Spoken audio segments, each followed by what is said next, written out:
Good morning from the Netherlands, and thank you for joining us for episode number 2 of the webcast series of the European Association for International Education, EAIE Community Moments. My name is Laura Rumbley, and I serve as Associate Director for Knowledge Development and Research at the EAIE, and I'll be your host for this 30-minute session. The focus of our conversation today, as you will surely know, is risk mitigation strategy. What does it mean to you? As the COVID-19 crisis evolves and we see the many knock-on effects of government decisions, social policy, and economic impact, it's fair to say that all of us are thinking much more deeply and frequently about matters of risk. We have, of course, these matters of risk in our personal lives, but certainly in our professional lives, we've got to get a better handle on the risks our institutions and programs, students and staff are facing, and how to manage these to the best of our ability.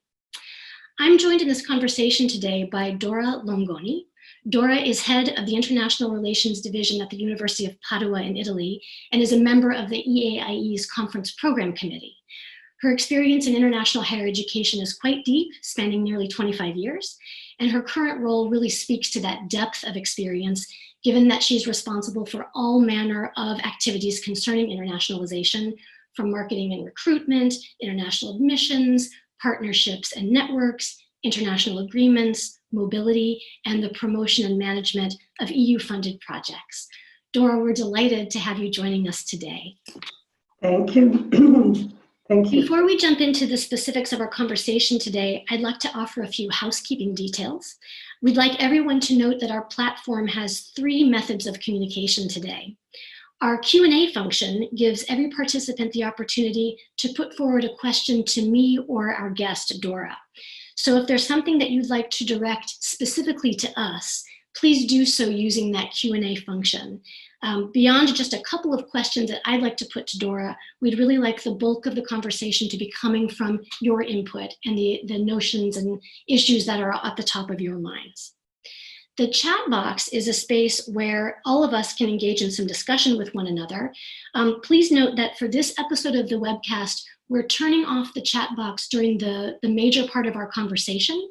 We'd like to really have us all focus on the conversation and having people put forward substantive questions in the Q&A box. However, please note that at the end of our time together, we'll be opening that chat box back up so that participants can engage with one another, share some thoughts and input that people would like to share with everyone in the group. So we hope that you'll be attentive to that as we move forward. The last method of communication or interaction that we have to engage you today is an occasional poll, because we'd really like to hear what's on your minds. And indeed, this is how we'd like to kick off our session with you today, with a specific question that we'd like for you to answer for us. And in just a moment here, you should see on the screen a polling question that we'd very much like for you to respond to. Specifically, how would you characterize your own familiarity with the topic of risk mitigation strategy? So we'll give people some moments here to react to the poll, seeing those questions there on the screen, and in a moment be able to see how this group rates itself in terms of that familiarity as we move into this discussion with Dora.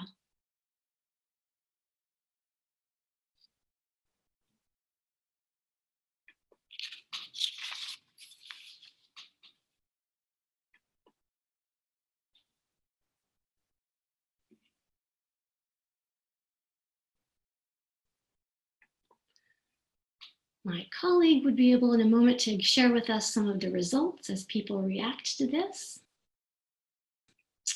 So what we're seeing here on the screen here from your inputs is that there is a relatively small percentage of individuals in the group who rate themselves as very familiar with this topic, only about 7. Much larger percentages, 36 and 37%, indicate that they are either somewhat familiar or not very familiar.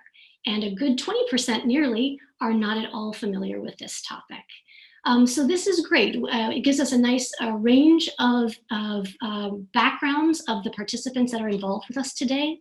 Some individuals who are at the very beginning of their experience working in this area, and others who have some experience already under their belts that they can share with us as we move forward. With this foundation in mind, I wanted to begin the conversation with Dora and really kind of ask you a bit of a general question.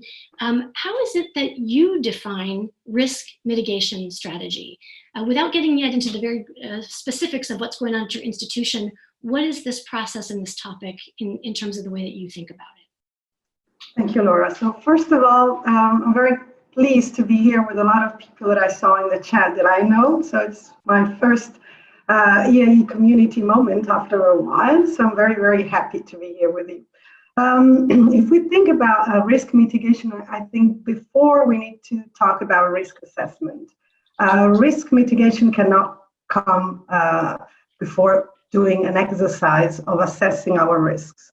In a moment like the one we are living, I'm really keen to share my experience. It's been very difficult to find the time to sit down and do a risk assessment exercise because we were overwhelmed with any kind of emergency happening to our students out in the world, not only in Europe, as you all know, we have students everywhere.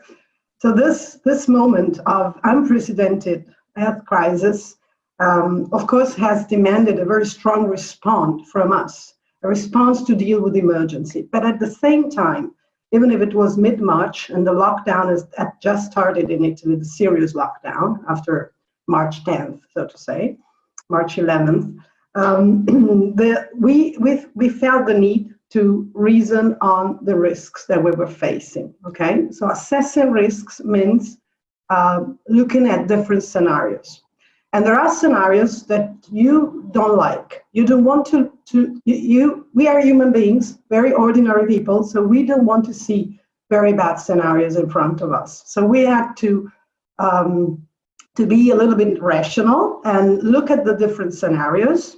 There's a best scenario, which doesn't need much planning. There's a bad scenario and even a worse scenario. We decided to focus on the bad scenario and to make plans. 3-month plan, a 3-month plan, a 6-month plan of what? Of actions to mitigate the risks, okay? Mitigating, actually it's a word, it's a Latin word. So I think all the Latin word would understand where it comes from. It comes from a word that means mild, making it milder, okay? So it's like the climate is mild, and so we would like to have something milder in terms of risks in front of us. But for that, we really need to take actions and we really need to have a plan, which is something that is not very, very common also in some cultures from the south of Europe.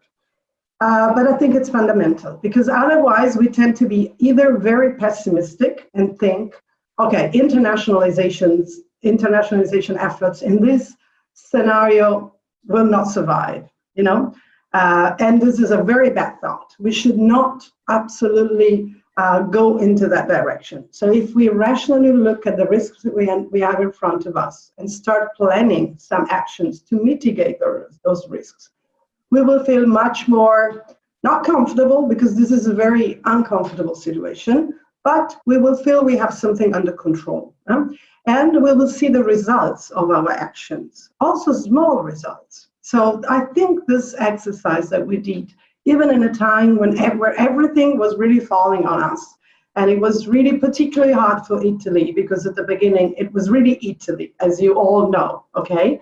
And then but this is something that should teach us a lot because none of us would have thought that it would reach the Western world. So we didn't make any plans, even our government. We're very lazy in that. So we have to be better. We have to make plans in order to let internationalization survive. So this is what I mean personally from the meaning I give to mitigating risks. Wonderful. So this notion of putting everything sort of on stop for a moment in order to get a sense of the current reality, and then to begin thinking about what are the possible directions things could move in, and how could we respond and make the the potentially negative outcomes of those scenarios. Absolutely, because this is actually something that the Eastern world has taught us. We know that crisis means opportunity for them, and this is something that we suffer from crisis sometimes a little bit too much. We don't see the opportunity behind a crisis. So a risk assessment plan and a risk mitigation plan makes it possible to look at the opportunities. And there are a lot of opportunities out there, even if in this moment we only see the negative side. Excellent. Okay. So at this point, I'd like to remind our audience that the question and answer box is open and available. As thoughts occur to you, questions, reactions that you'd like to put forward to Dora in particular, that would be wonderful if you would go to that space and make those, enter that information so that we can see it. There are already a couple of questions that have come up in that chat box around matters of timing. And again, before we get too far down into the details of your own institution and what you've been up to, there's a question about whether or not 3-month and 6-month plans are considered to be kind of rolling over a period of time. How does this work of risk mitigation strategy align with the usual 1-year cycle that we live with often in academia? I wonder if you have some just preliminary thoughts about this idea of timing and timelines in terms of thinking through scenarios and risk mitigation.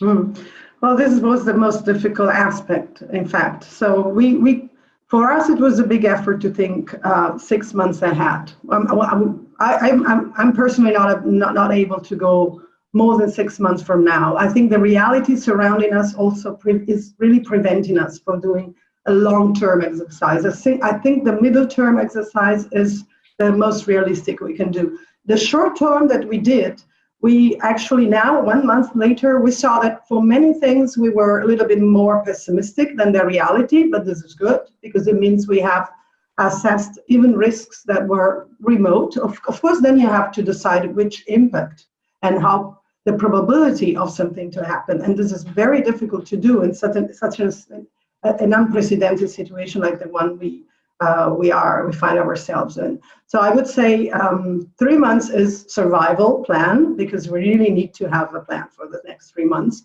6 months can be a more realistic plan. Personally, we felt we couldn't go too much beyond because we're not experiencing something that has been there for a century. It was not there in our daily lives for many, many years. A pandemic, we don't know what it is, basically.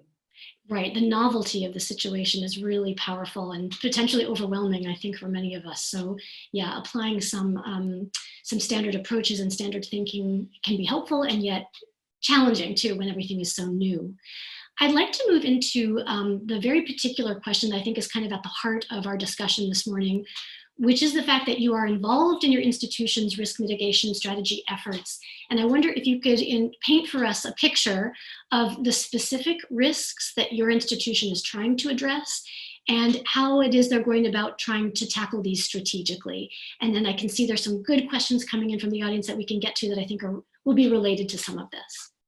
Thank you. So, well, basically, first of all, since it's an exercise of strategic thinking, I have to say immediately that this exercise was done with our Vice Rector for International Relations. This is fundamental because it really, the risks are very strategically very high in terms of they are actually impacting on the whole university. So it's internationalization. We feel at the front, we feel in a very dangerous position because we know that international mobility has already been terribly affected by this crisis. But the whole institution has actually to make a plan to survive somehow because this virus, this pandemic is actually changing the way that we will deliver, that we will actually put forward the way we will do things in terms of education and research. Our core mission is actually taken at risk. So we have to completely revise the way that we are delivering our courses, and we already did so. Most universities are now delivering, I think every university in Europe is delivering courses online. And this is the first risk that we have to tackle. the most of intent. I come from a very old, almost 800 years old university, very, very prestigious, research intensive, not at all used with online teaching. We have some online courses, but of course, the fact of having the complete offer taught online is something completely different. So now there has been a tremendous reaction from our professors that have changed their way of teaching in 2 weeks, which is something amazing. But now, of course, we have to think ahead. What will happen to the first semester 2021? And we know that online learning will still be there because it will be basically impossible to welcome students from all over the world for the next semester. And this is the second risk we have to tackle. So how will we be able to welcome students in a safe way on our campuses? I think this foresees a lot of strategic thinking because health is the second big risk. Okay, we will not be able to have our classes the way that we had them before. An advantage for the University of Padua is that we have a very, very good school of medicine, and the first opportunity that we saw is that our medical doctors have been available in this period to talk with our students abroad that had symptoms of COVID-19. So we provided them with medical consultation, and this is something that is an added value. We were not aware before that we had such richness in terms of service to provide to our students abroad, and this will be something that we will maintain over the time because we know that this pandemic is maybe it's starting to slow down in Europe, maybe, but it's coming up in other countries in the world. So the way we will have to face we will have to be very flexible in this. It won't be something that it will end at a certain time. So we will have to keep these services ongoing in all our activities, not only at the international level, for which they are absolutely compulsory, because our international students will need them. The third risk, I think that a very visible one, is the economic recession in which our countries have actually plunged.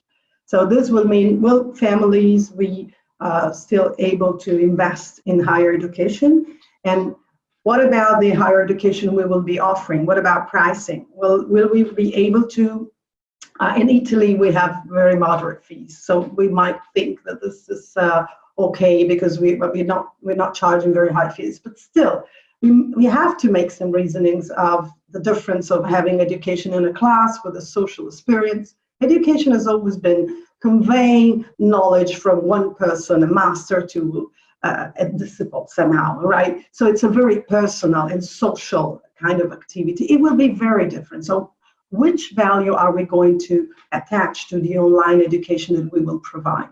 So this is another big area that we had to tackle. And you see, it's not something that it's concerning internationalization only. It's impacting highly on internationalization. The third thing that we have to do is to design a new way of moving internationally and of doing exchange, student and staff exchange. So we had planned as an international staff week on virtual exchange in June, and we were so lucky to have this theme that we can now convert the international staff week will be a virtual international staff week on virtual exchange, because virtual exchange will be there in the future for sure. Great. So lots of very interesting questions coming in on the basis of some of the things that you've mentioned. I think one of the fundamentals that a number of people are quite concerned with is who should be involved in this process of considering the risks and helping come to some decisions about what lines of action might be considered.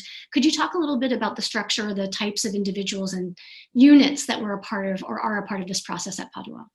Well, as I said, it has much to do with the governance. So I think the vice rector is fundamental in this scenario, and it's been in our case. It's really been leading us through this exercise, and we have put our managerial skills into that, but we really needed a very important voice that would then discuss some issues with the rector, with all the governance, because we have the perspective of what is happening to international students and international mobility, etc., which is a very interesting perspective, however, in a university, because very often a university is very much closed on its own business as usual procedures and things that have had to be changed very quickly. We're working from home, of course, but still, we look outside.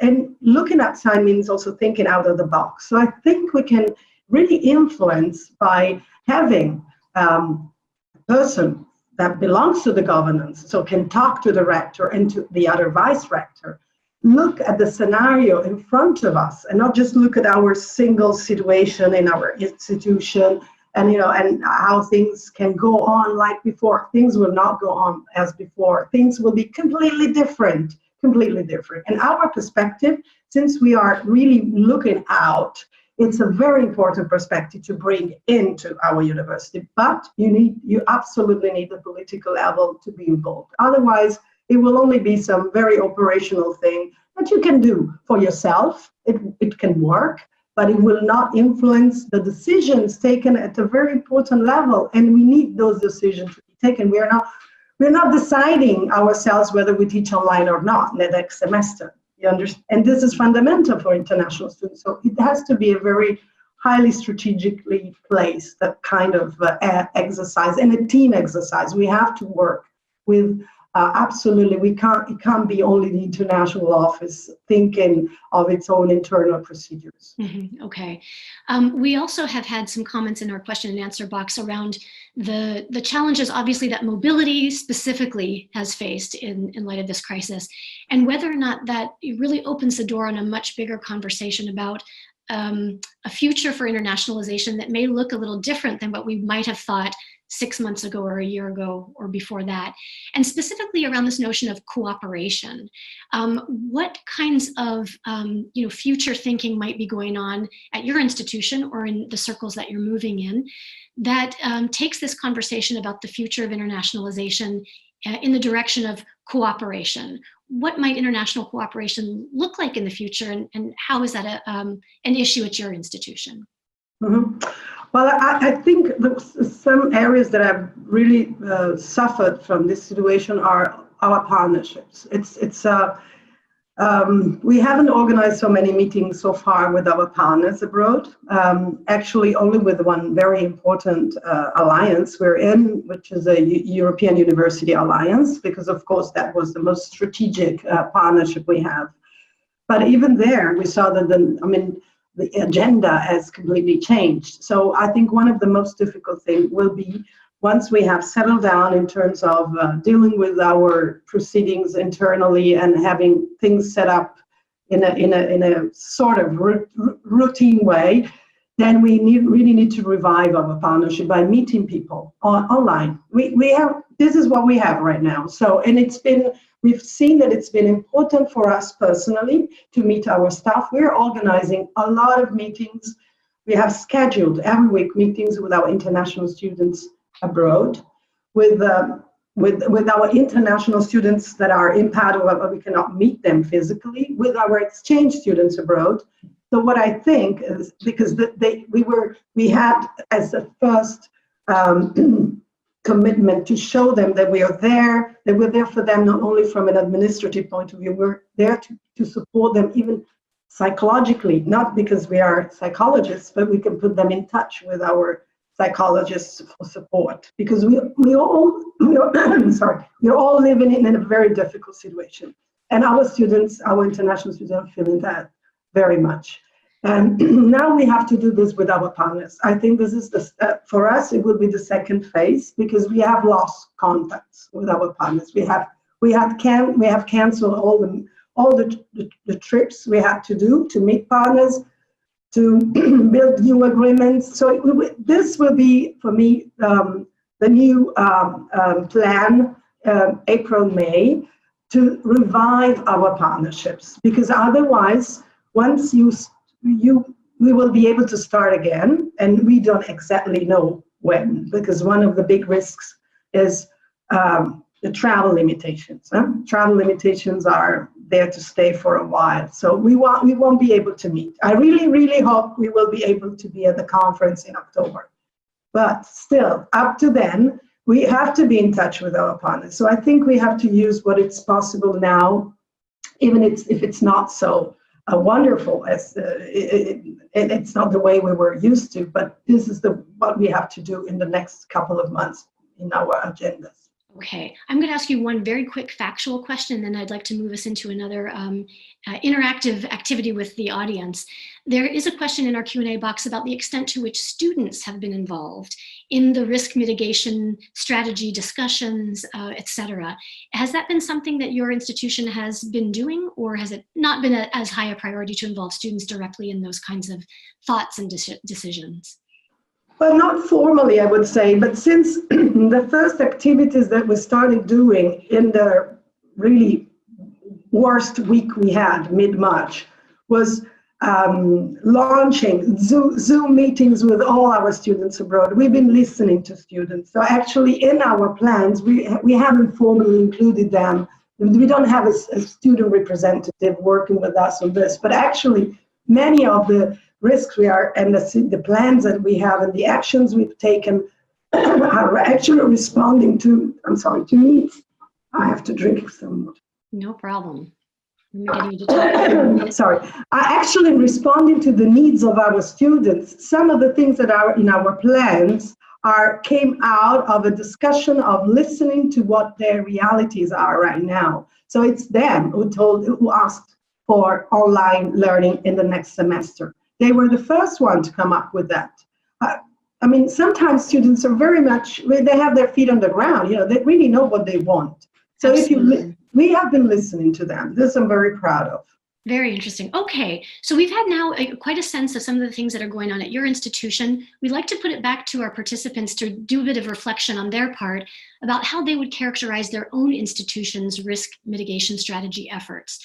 So in a moment, you should see a question pop up here on the screen and an opportunity to register some reactions to that. And we'll wait just a moment for those responses to come in.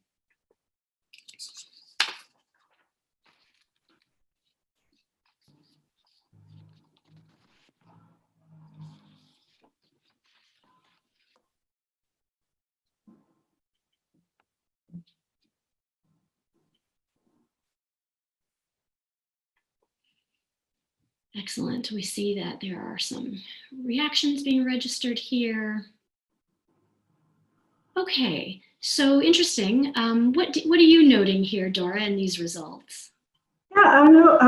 I have to say that the majority of people think they have been effective in their strategy efforts. Although some of the people here were not that familiar with risk mitigation, so probably either we were not directly involved, or someone else was there thinking strategically from the governance. Or maybe you didn't know that what risk mitigation meant, and you were actually working on a plan even without calling it a risk mitigation strategy. Absolutely. So very interesting to get these kinds of inputs. And we've had an enormous number of questions that we haven't been able to address. And indeed, our community moment is coming to a quick conclusion here. These are so fast, but hopefully intriguing for people to pause for a moment and consider some of these questions. We have just a couple of small details that I'd like to bring up before we conclude here. The first is to express very, very sincere thanks to you, Dora, principally for spending your time with us, for sharing what's going on at your institution and reflecting on these questions with us. To all of you who are participating as viewers, thank you also for making the time.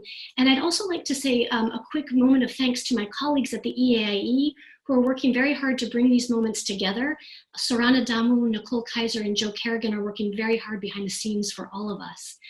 At this stage, we would like to wrap up, but also note very important details that recordings of this webcast will be made available to all of you who registered. We'll be emailing you shortly with information about how to access that material. And to please not feel downhearted if your question or comment wasn't addressed. We're looking into all different kinds of ways that we might be able to continue this conversation through different activities at the EAIE. Anyone who's interested in continuing the conversation very immediately has a couple of options. The first is that we are opening back up our chat box and making this available to all of you as you'd like to share some thoughts, share some resources, connect with one another for the next 10 minutes or so. And you should also see on your screen here the familiar icons, Facebook, LinkedIn, and Twitter, where these are very active communities, and we'd love to see this conversation moving forward in all of those venues. We're also going to put up one final request on the screen here, which is that you might take a moment to evaluate us and this experience that you had with us over the last 30 minutes. A poll should be appearing briefly on the screen that will give you an opportunity to do that. Once again, thank you so much for being with us. We look forward to convening another such community moment very soon, and we send all good wishes to you from the EAIE. Thank you so much again.